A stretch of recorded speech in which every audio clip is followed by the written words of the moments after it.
nous dit que Marie est une jeune fille vierge, promise en mariage à Joseph. Alors la question, pourquoi est-ce que l'ange vient annoncer la naissance du Fils de Dieu à une femme qui est déjà mariée?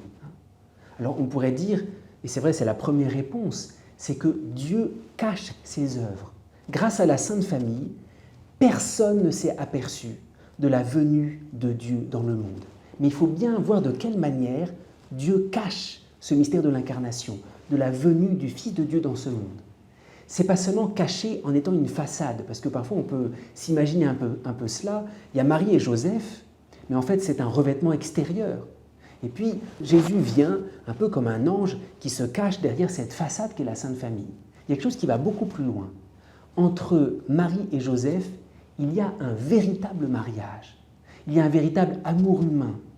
Et si l'ange vient annoncer la naissance du Fils de Dieu, le Fils de Dieu vient naître dans une famille de chair et de sang. Et c'est très important. La venue de Jésus, il y a un ange, mais un ange qui s'efface devant une famille humaine. Jésus lui-même n'est pas un ange, avec seulement une apparence humaine, qui serait Marie et Joseph, qui seraient devant lui. Jésus ne vient pas comme un ange. Jésus a été plus sensible que tous les hommes. Jésus a été plus sensible que Marie. Jésus a plus aimé humainement que Marie et Joseph. Alors Jésus se cache derrière un amour humain, mais l'amour humain de Marie et de Joseph a été extrêmement profond. Ce n'est pas seulement un amour éthéré, angélique. Et c'est important à comprendre. S'il nous est annoncé que Marie est déjà mariée, promise en mariage, c'est tout le mystère de l'incarnation. L'incarnation, ce n'est pas un ange qui vient au milieu des hommes. C'est Dieu qui se fait homme, qui prend chair, qui vient dans une famille de chair et de sang. Jésus vient prendre notre sensibilité humaine. Tout ce que nous vivons, Jésus le vit plus que nous. On ne peut jamais se plaindre en disant « Ah, là, je vis quelque chose d'humain que Jésus n'a pas vécu. » Jésus a été plus sensible, il a porté plus que moi-même. Lorsque l'ange vient, il salue Marie en lui disant qu'elle est comblée de grâce. Mais ce qu'il y a de plus étonnant, c'est l'attitude de Marie. Et Marie est toute bouleversée en entendant cette parole. Et ce qui est assez curieux, c'est que Marie est plus bouleversée par la parole de l'ange que par l'ange lui-même. Nous, si on voyait un ange, on serait bouleversé par l'ange lui-même. Ce qui bouleverse Marie, ce n'est pas tellement l'ange, c'est ce que l'ange lui dit. Tu es comblée de grâce. Et Marie découvre qu'il y a plus de grâce en elle que chez les anges. C'est ça qui la bouleverse. Comblée de grâce, c'est son mystère d'immaculée conception. Et ce qui bouleverse Marie, c'est qu'il y a une grâce qui est plus grande que celle de tous les anges, qui est donnée dans une petite créature. L'immaculée conception, c'est important à comprendre, ce n'est pas une parenthèse, ce n'est pas une exception, au sens où il y aurait tous les hommes et les femmes, et puis Marie, c'est une exception, elle est proche des anges. Non, c'est l'ange qui s'incline et qui révèle qu'il y a dans cette femme, qui est fille d'Ève comme nous, j'allais dire qui aurait dû être pécheresse comme nous, qui est fragile comme nous. Marie n'a pas péché, mais Marie est fragile. Marie, elle vit son immaculée conception en étant toujours étonnée. Mais moi qui suis fragile, moi qui suis fille d'Ève comme les autres, pourquoi est-ce qu'il y a une telle grâce qui est sur moi? L'immaculée conception, ce n'est pas une grâce angélique. L'immaculée conception, c'est Marie qui est pionnière. C'est pour ça que Marie refuse des pécheurs. Et Marie nous soutient. Marie est cette pionnière, elle est cette sœur aînée qui nous dit « Mais moi qui suis fragile, j'ai reçu toute la grâce de Dieu. Alors d'autant plus, toi qui es fragile, accueille toute cette grâce sans réserve. » L'immaculée conception, c'est cette révélation d'un ange qui nous dit « N'aie pas peur, ne crains pas. Tu as trouvé grâce auprès de Dieu. Dieu se complaît en toi plus que chez les anges, même si tu es fragile. » Au cœur de cet évangile, on nous parle de la virginité de Marie. Marie s'inquiète. Comment cela sera-t-il puisque je ne connais pas d'homme? Et puis l'ange lui répond, l'Esprit Saint viendra sur toi. Quel est le sens de cette virginité de Marie? Là aussi, il faut bien comprendre. Nous, on a un peu une tentation de voir la virginité, ceux qui ont fait un vœu de chasteté, de façon un peu angélique. Ceux qui font un vœu de chasteté, qui ne connaissent pas la vie conjugale, ils sont un peu comme des anges. Si on est bien attentif à cet évangile, la virginité chrétienne, elle est beaucoup plus profonde qu'une espèce de recherche de pureté angélique, qui serait parfois, même si ce n'est pas dit, comme un espèce de mépris du mariage.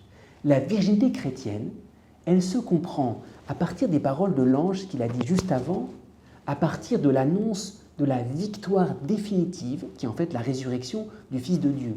Il sera grand, il sera appelé Fils du Très-Haut, il régnera sur la maison de David son père, et son règne n'aura pas de fin. La virginité annonce le mystère de la résurrection. La génération selon la chair et le sang, le fait d'avoir un enfant, c'est une première victoire sur la mort. Les parents vont disparaître, mais dans leur enfant, la vie continue, la vie est victorieuse. Alors, la virginité chrétienne, elle annonce, nous n'avons plus besoin d'une certaine manière de la génération selon la chair et le sang, parce qu'il y a une victoire beaucoup plus profonde qui est la victoire de la résurrection. Alors, il faut bien comprendre, la virginité chrétienne qui est une prophétie du royaume, qui est une prophétie de la victoire totale de la résurrection en chacun d'entre nous. Cette prophétie, c'est beaucoup plus qu'une virginité angélique. C'est de dire que la chair elle-même sera victorieuse de la mort. Victoire que chacun d'entre nous, nous allons connaître à travers notre chair, où au ciel, nous n'aurons plus besoin de descendance, parce que la vie, la résurrection, aura été totalement victorieuse en nous.